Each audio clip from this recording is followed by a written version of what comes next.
Glória a Deus. Cumprimento os amados com a paz do Senhor. Eu gostaria de convidar você, abra sua Bíblia no livro de Daniel. Daniel capítulo 1, o primeiro. Nós vamos ler a partir do versículo 1.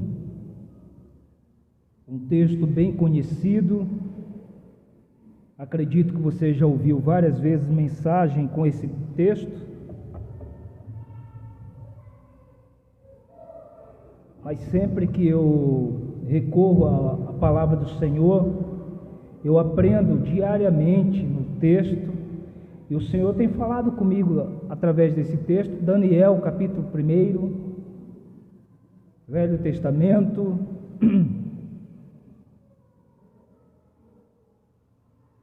O Senhor, eu já ministrei algumas vezes esse texto, e o Senhor colocou no meu coração para nessa noite utilizar esse texto. E como o pastor Daniel gosta de título, o Senhor colocou no meu coração identidade. Então nós vamos meditar nesse texto, amém? Daniel capítulo 1, versículo 1 também. Eu vou esperar você encontrar para que você acompanhe a leitura. Se porventura, ao acompanhar a leitura, você perceber algumas palavras diferentes na tradução da sua Bíblia, não se preocupe, você vai ver que no final vai dar o mesmo sentido, é só uma questão de tradução, uma linguagem, talvez você esteja com a linguagem mais adaptável para você, mas a Bíblia ela é correta, não tem erro, não se preocupe, tá bom? E a palavra do Senhor diz assim, Daniel capítulo 1, versículo 1: No terceiro ano do reinado de Joaquim, rei de Judá, veio Nabucodonosor, rei da Babilônia, a Jerusalém e a sitiou. E o Senhor entregou nas suas mãos Joaquim, rei de Judá, e uma parte dos utensílios da casa de Deus. E ele os levou à terra de Sinear, para a casa do seu Deus, e pôs os utensílios na casa do tesouro do seu Deus. Então disse o rei a Aspenaz, chefe dos seus eunucos, que trouxesse algum dos filhos de Israel, da linhagem real e dos nobres, jovens que não houvesse defeito algum, formosos de parecer, instruídos em toda sabedoria, sábios em ciência, versados no conhecimento, e que tivesse habilidade para viver no palácio do rei, a fim que fossem ensinados nas letras e na língua dos caldeus.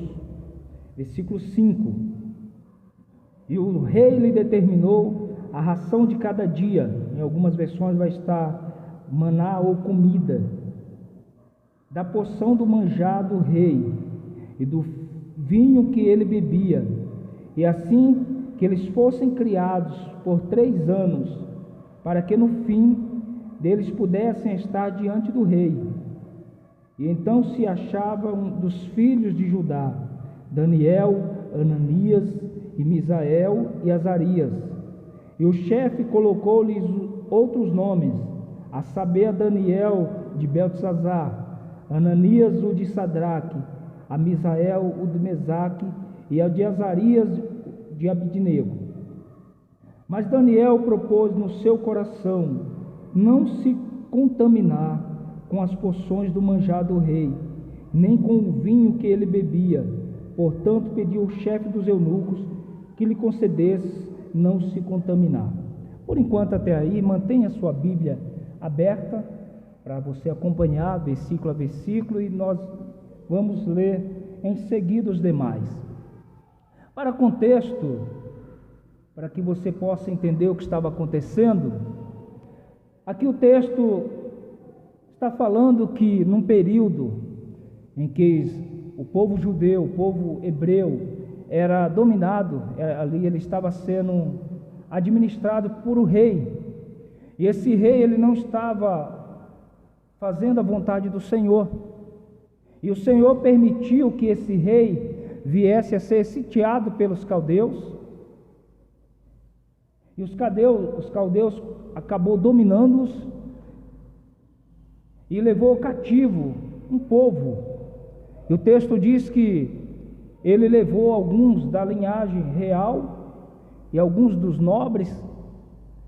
E era a cultura dos caldeus, quando eles dominavam um povo, eles administravam o local, aquela nação, mas também ele pegava alguns daquele povo, levava consigo para aprender sobre a cultura daquele povo, até para melhor administrar, para melhor controlar esse povo, mas também ele ensinava da sua cultura a esse povo que estava sendo dominado. Então era uma forma administrativa dos caldeus. Então Deus permite, que esse reinado fosse dominado. E aqui, quando você lê o texto, algumas coisas o povo já não estava fazendo que agradava a Deus, e Deus permitiu que Nabucodonosor viesse a controlar esse povo, a vencer nas batalhas, para que esse povo viesse a refletir.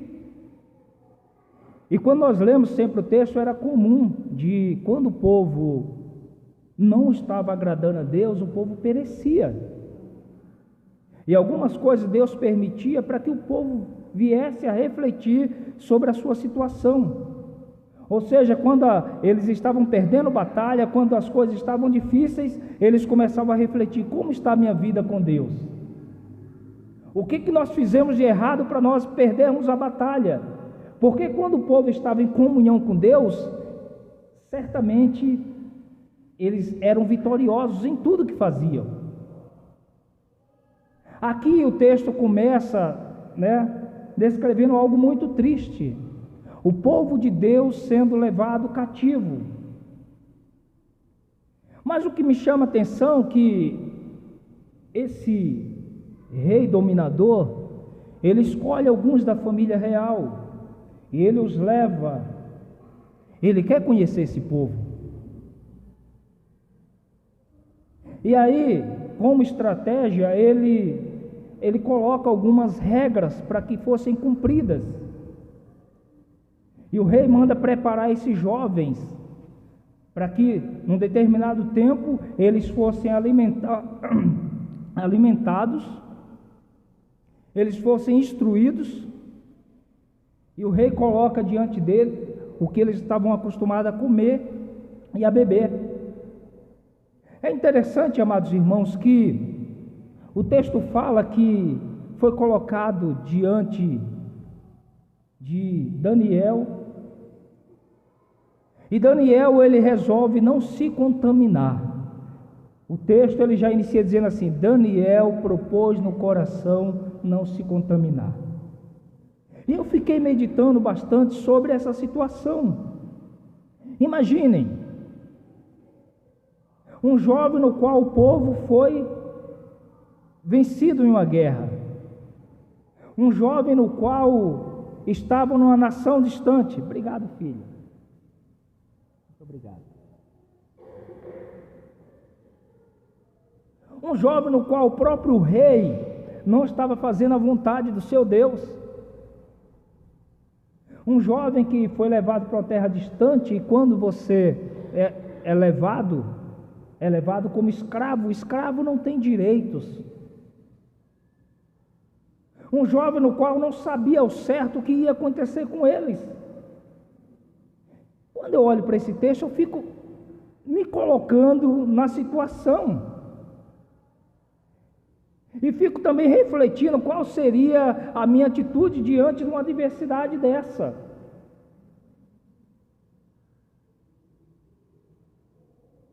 É interessante a visão de Daniel. Ele, um jovem que foi instruído, ele cresceu aprendendo sobre a sua cultura, aprendendo sobre os mandamentos, sobre a forma deles cultuar esse Deus, o Deus de Israel, o Deus que eles adoravam. chega num lugar distante, é colocado diante dele: olha, vocês a partir de agora, vocês foram separados, né? Vocês estão vindo escravos, mas vocês agora vão se alimentar, vocês vão ser tratados para vocês estar diante do rei. O rei quer conhecer vocês, quer saber da cultura de vocês e quer ensinar os nossos costumes também. Talvez pensamos, nenhuma oportunidade dessa, nenhuma situação dessa, falaríamos: opa, olha que oportunidade que surgiu. Eu saí da minha terra achando que eu ia ser escravizado, que eu ia ser maltratado, foi colocado diante de mim um banquete. Eu ainda vou aprender o idioma deles, eu vou aprender as coisas deles, vou estar sendo cuidado como as pessoas do palácio é cuidado.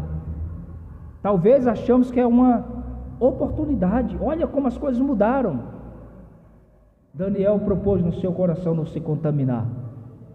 Mas por que o texto inicia dizendo: Daniel propôs no seu coração não se contaminar? Porque Daniel, sabendo da sua cultura, ele sabia que algumas coisas que ia ser colocado diante dele não era aprovada diante do seu Deus. E aqui eu falei que eu iria falar sobre identidade. Aqui já mostra que Daniel tinha plena convicção da sua identidade. Mas o que é identidade? Identidade é tudo que caracteriza o ser. E se nós vamos em um lugar e nós marcamos uma consulta, chegamos em algum lugar, as pessoas querem identificar quem nós somos, fala primeiro: dá o seu RG. Na verdade, até algum tempo nem falava RG, falava identidade mesmo. Dá a sua carteira de identidade. Porque se você pega no RG, vai estar lá marcado o seu nome, o seu sobrenome, quem é o seu pai, a sua mãe, ou seja, através daquela identidade já começa a pessoa a conhecer quem você é. É você mesmo, você marcou por telefone, está aqui o seu nome, você mora em tal endereço, isso, a identidade. Daniel tinha convicção da sua identidade.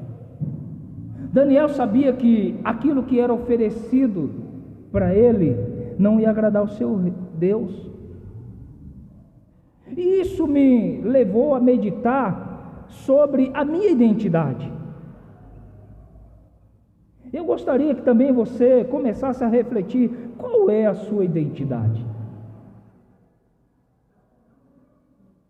E falando a nós como cristão, para Daniel aqui, o que estava em jogo era a vida espiritual dele com o seu Deus, era o seu costume. E para nós, qual é a nossa identidade como cristão?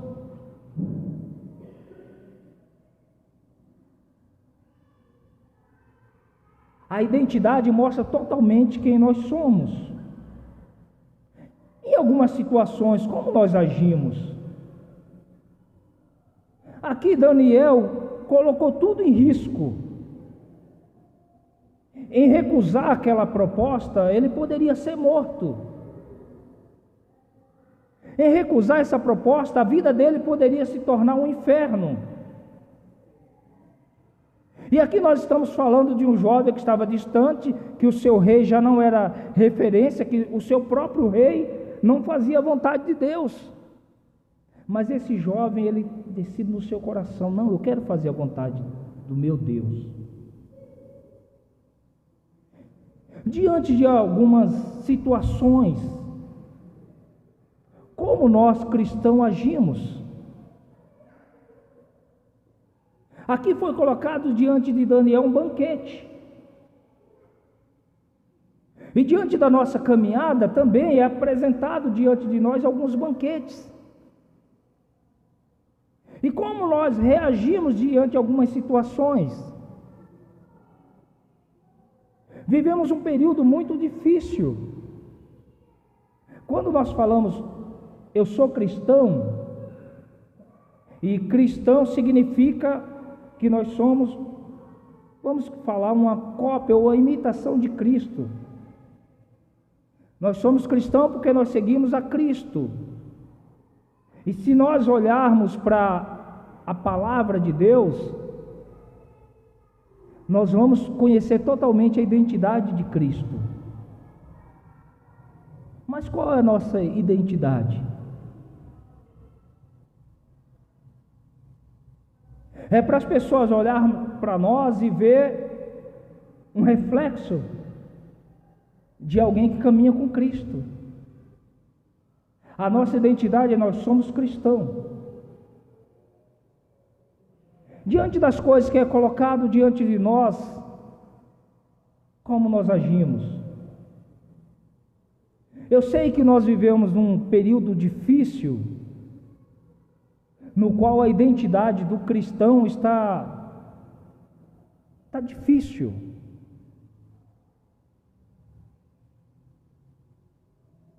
Às vezes, só quando abre a boca e fala eu sou cristão, que nós vamos identificar a pessoa como cristão. Como nós reagimos quando é colocada alguma situação diante de nós? Daniel recusou um banquete real do rei. E às vezes nós nos prostramos diante até de migalhas. Às vezes é colocado migalhas na nossa frente e nós nos rendemos, nós traímos o nosso próprio Deus, nós traímos a nossa cultura, nós traímos aquilo que nós falamos, nós somos cristãos por migalhas. Quantas pessoas têm deixado a caminhada cristã porque é oferecido algumas coisas e a pessoa prefere seguir aquilo do que manter a sua cultura, manter a sua santidade? Quantas pessoas diante de algumas situações, elas negociam a sua fé? Daniel não se prostrou.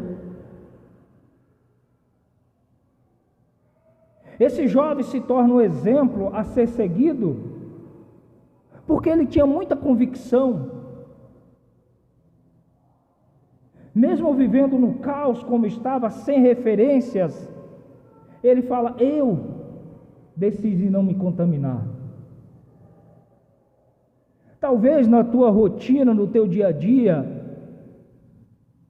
você tem percebido, e às vezes até para quem quer caminhar nos caminhos do Senhor, algumas situações, alguns cenários, é desanimador, sim. Às vezes nós olhamos para pessoas que nós até admirávamos, achávamos que era uma referência como cristão, e nós vemos essa pessoa cometer atos terríveis. Mas essas coisas, amados irmãos, não podem nos levar a também seguir o mesmo caminho. Não podemos nos render ao rei das trevas, que diariamente tem colocado banquete diante dos cristãos para que venham se corromper. É interessante que esse rei, ele pega esses jovens para conhecer a cultura dele, mas ele também quer introduzir a cultura. O rei das trevas, o mundo, eles conhecem muito bem a nossa cultura.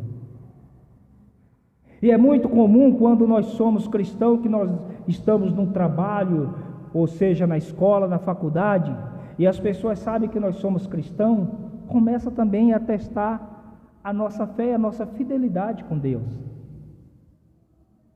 Quantas coisas que já foram colocadas diante de mim, e aí eu recusar, e aí de repente eu falar: mas por que você não faz isso? Eu falo: não, eu sou cristão. Ah, mas tal pessoa também é cristã, ele faz isso. Eu já abri mão de emprego, porque nesse emprego eu teria que fazer algumas manobras que viessem driblar aquilo que era certo.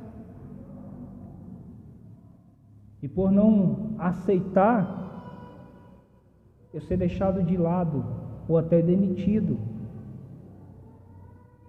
Quantas vezes na faculdade não é colocado alguns assuntos para testar a minha fé? Quantas vezes eu não sou desafiado com algumas teorias para que eu venha me prostrar diante daquilo e negar a existência do meu Deus. Mas eu sei naquilo que eu creio. Eu conheço o Deus que eu sirvo. E eu não vou me prostrar. Então o inimigo, ele conhece. Ele nos observa. Agora, sabe o que é muito perigoso? É que também esse rei, ele diz, olha, nós vamos aprender sobre a cultura dele, mas também nós vamos ensinar da nossa cultura. E fazendo isso, amados, qual que era o propósito desse rei? Porque quando você ensina, introduz uma cultura a uma outra, você acaba modificando essa cultura. E o mundo hoje tenta fazer isso. O mundo hoje tenta mudar a característica do que é um cristão. Infelizmente hoje nós já vemos até nas igrejas.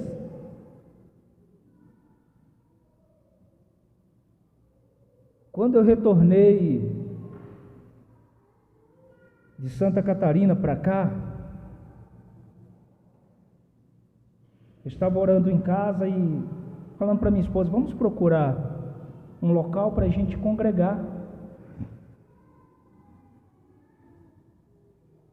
E fizemos algumas visitas. Mas eu não sei se você tem percebido, ao longo dos anos, como a igreja tem mudado. Não a igreja do Senhor, ela permanece com a sua cultura, com o seu foco. E eu andei em algumas, eu chegava, eu sentava, abria minha Bíblia, e no final eu falava, eu não vou voltar aqui.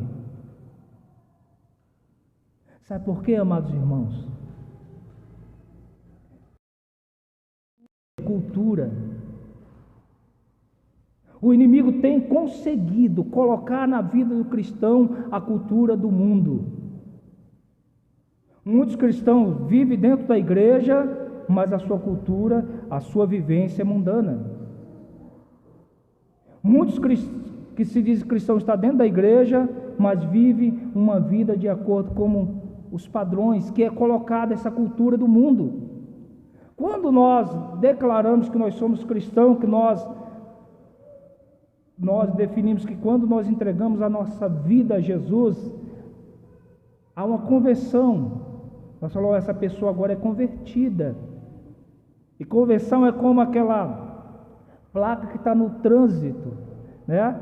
Que é uma seta que faz uma espécie de um U. E quando você vê aquela seta, você está dizendo que você vai naquela direção, mas aí você volta. A conversão é isso, você estava indo para um caminho, aí você volta numa direção totalmente diferente. E quando nos convertemos, nós somos ensinados sobre a palavra de Deus.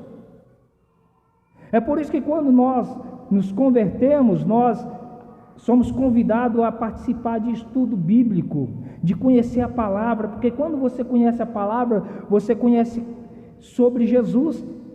E conhecer Jesus, você aprende sobre o comportamento de um cristão, que é o comportamento que Jesus tinha. Você aprende uma forma de viver, que era a forma de Jesus viver.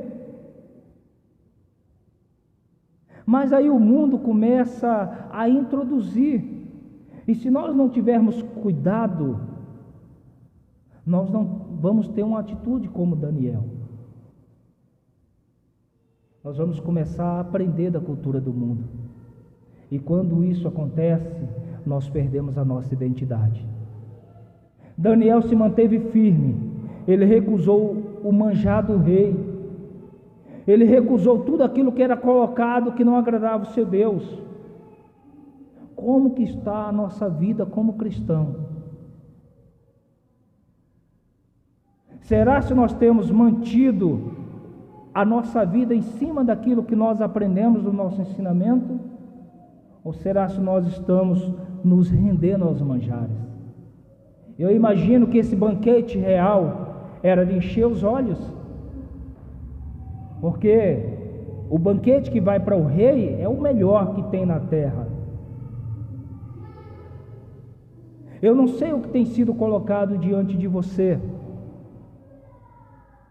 mas que você venha nessa noite aprender como Daniel. Eu prefiro não me contaminar. Eu prefiro ficar comendo pão e água, mas fazendo a vontade do meu Deus.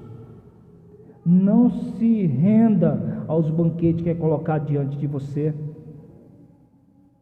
Não se renda às imposições do rei das trevas, o rei desse mundo, que tenta te moldar de acordo com a vontade dele. E a vontade do rei das trevas é totalmente contrária ao rei que nós servimos. Não se renda a esses manjares. Não se renda a essas ciladas que é colocada. Daniel colocou no seu coração: eu prefiro não me contaminar. Que nessa noite, diante disso, você coloque no seu coração: olha, tem sido colocado algumas situações diante de mim que tem provado a minha fé. Olha, tem sido colocado algumas situações que, se eu não fizer, eu vou perder o meu emprego. Tem sido colocado algumas situações que, se eu não me render a isso, eu vou perder o meu relacionamento. Tem sido colocado algumas situações diante de mim que, se eu não me render, eu vou ficar sendo mal visto na minha família. Daniel decidiu não se contaminar. Daniel não se rendeu. Que essa seja a minha atitude, a tua atitude diante disso. E sabe o que é maravilhoso? O texto segue dizendo que Daniel recorre àquele homem e diz: olha, eu quero não me contaminar. E aí ele pede que ele fosse alimentado com aquilo que não iria o contaminar. E Daniel achou graça diante desse chefe dos eunucos. E a palavra que você deu uma lida nesse texto em casa, diz que no final é colocado diante do rei Daniel e os seus companheiros, e eles, pela misericórdia do Senhor, eles estavam bem mais nutridos do que os outros que se renderam. Eles estavam bem mais fortes do que aqueles que se renderam. Eles conseguiram ter bem mais sabedoria do que aqueles que renderam. Sabe por quê, amados irmãos? Porque Deus é que estava cuidando de Daniel. Não tenha medo de manter uma posição firme. Não tenha medo de manter firme na sua fé diante de algumas adversidades. Creia que o Senhor é aquele que vai te guardar.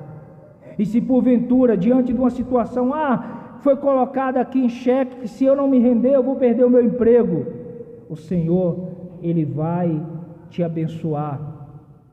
Mas a minha família, se eu não participar daquilo, e eu já dou até um testemunho, muitos da minha família, quando eu me converti, virou as costas para mim.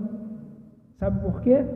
Porque eu não participava mais de churrasco, que era bebedeira, e era aquela músicas que não agradavam a Deus, aquelas situações terríveis, e as pessoas começaram a falar assim: ele já não é mais o mesmo, é que agora ele não se mistura mais com a gente, que agora ele é, aí já começa a ironizar, né? Ele é santinho agora, e viraram as costas para mim. No início foi muito difícil, mas sabe o que aconteceu? No final eles falaram: ele mudou, ele está diferente, olha, a vida dele é realmente diferente, olha como tem mudado, olha, a gente também precisa caminhar por aí. Então, amados, não tenha medo. Sabe por quê? Seguir a palavra do Senhor. Esse manual aqui é o padrão correto. Daniel sabia que ele estava vivendo o padrão correto, independente do que ia acontecer, ele não ia se render. Se nós seguirmos essa palavra do Senhor, esse padrão correto, certamente nós vamos sair vitoriosos. Então, que nessa noite você possa manter a sua identidade. Mantenha a sua identidade. Não queira ser transformado em outra pessoa para agradar as coisas desse mundo. Não, ainda que falar, você é, aqui tem uma palavra bem baiana, bitolado. Que você, não importe. Eu não vou me contaminar. Eu vou seguir os padrões que a palavra do Senhor tem me ensinado. Mas olha, mas naquela igreja lá pode. Não, mas, amados irmãos, nós vamos seguir aquela que está mais próxima da Bíblia. E aquela que estiver mais próxima da Bíblia é aquela que tem uma identidade cristã. E eu disse que eu andei em vários lugares. Eu cheguei nesse lugar. E no primeiro culto eu observei, olha, mantenha um foco na palavra de Deus. Tem uma identidade cristã. Talvez muitos não vão querer nem chegar aqui. Essa igreja é muito atrasada, vocês viram? Olha que coisa, essa igreja ainda tem as paredes brancas. Estão muito atrasados. Hoje a moda é tudo preto, a igreja. Esse pastor ainda usa púlpito. Que coisa mais antiga usar púlpito. Hoje não, hoje tem que ser um cenário como os coaches se apresentam, né? Tem que estar, nem usa mais microfone, tem que ser aqueles microfones aqui, porque ele tem que gesticular para as pessoas. Não, amados irmãos, Jesus é simples, nós cantamos, Jesus, quão simples tu é. E foi a simplicidade dessa igreja que me atraiu. Foi a simplicidade na palavra que me atraiu. Foi o compromisso com a palavra, com a vida cristã que me atraiu. Então não seja atraído pelas coisas do mundo. Não seja atraído por movimentos. Não seja atraído por esses banquetes. Seja atraído por Cristo. E a nossa identidade é a identidade cristã. Que a sua identidade seja: essa pessoa é cristã. Essa pessoa parece com Cristo. Ela é diferente no lugar onde ela está. Ela não se junta à mesa dos escarnecedores. Ela age com justiça naquilo que ela faz. Ela é justa no negócio que ela faz. Que a sua identidade seja a identidade no cristão. Coloque-se de pé. Vamos orar ao Senhor. Qual é a tua identidade? Que nessa semana que se inicia, eu quero te desafiar em tudo que você for fazer, e eu já estou me colocando também nesse desafio. Eu estou sempre perguntando: qual é a minha identidade nesse momento? No trabalho, na lida com as pessoas. Comece a lembrar, e aí? Qual está sendo a minha identidade? Amém? Feche seus olhos. Eu te louvo, ó Pai, porque a Tua palavra, ela sempre nos instrui, ó Senhor, a vivermos de acordo com a Tua vontade. Ó Senhor, eis aqui, registrado na Tua palavra, um jovem, ó Senhor, que havia sido levado cativo, estava longe, escravizado, mas um jovem que, acima de tudo, estava no seu coração fazer a Tua vontade. Que venhamos, ó Deus amado, a pegar esse exemplo para as nossas vidas, ó Deus. Nos ajuda, ó Pai, a termos discernimento, ó Senhor, no nosso dia a dia. Nos ajuda, ó meu Pai, a estarmos alerta com as ofertas que é colocado diante de nós. Nos ajuda, ó Deus amado, a nós recusarmos os manjares do Rei das Trevas, que é colocado diariamente diante do Teu povo. Que possamos identificar com clareza aquilo que Te agrada ou não. Que venhamos ter total discernimento do que é oportunidade, mas também daquilo que é laço, ó Senhor. Nos ajuda a identificar, ó Senhor, aquilo que tem sido, ó meu Pai, colocado diante de nós, para que venhamos virar as costas para Ti, ó Senhor. Às vezes, ó Senhor, nós somos confundidos. Às vezes nós estamos clamando por uma porta de emprego, orando ao Senhor, mas o inimigo vai lá e começa a abrir algumas flechas, ó meu Pai, algumas janelinhas, para que venhamos a entrar e nos afastar de Ti, que nós venhamos identificar aquilo que é uma porta aberta pelo Senhor, mas aquilo que é ciladas do inimigo. Quantas pessoas estão orando por alguém, a sua vida, ó meu Pai, e o inimigo coloca laços para que essa pessoa venha, ó meu Pai, a cair em ciladas e sair da Tua presença. Livra, ó Deus amado. Quantas situações, ó meu Pai, para colocar em xeque a nossa fé. Nos ajuda a sermos fortes, ó meu Pai, e que venhamos manter a nossa identidade, ó Senhor, diante de Ti, ó Senhor, diante das pessoas, que venhamos refletir, ó Senhor, o Teu caráter, que venhamos refletir, ó Senhor, sermos verdadeiros cristãos, em nome de Jesus. Amém. Que Deus abençoe.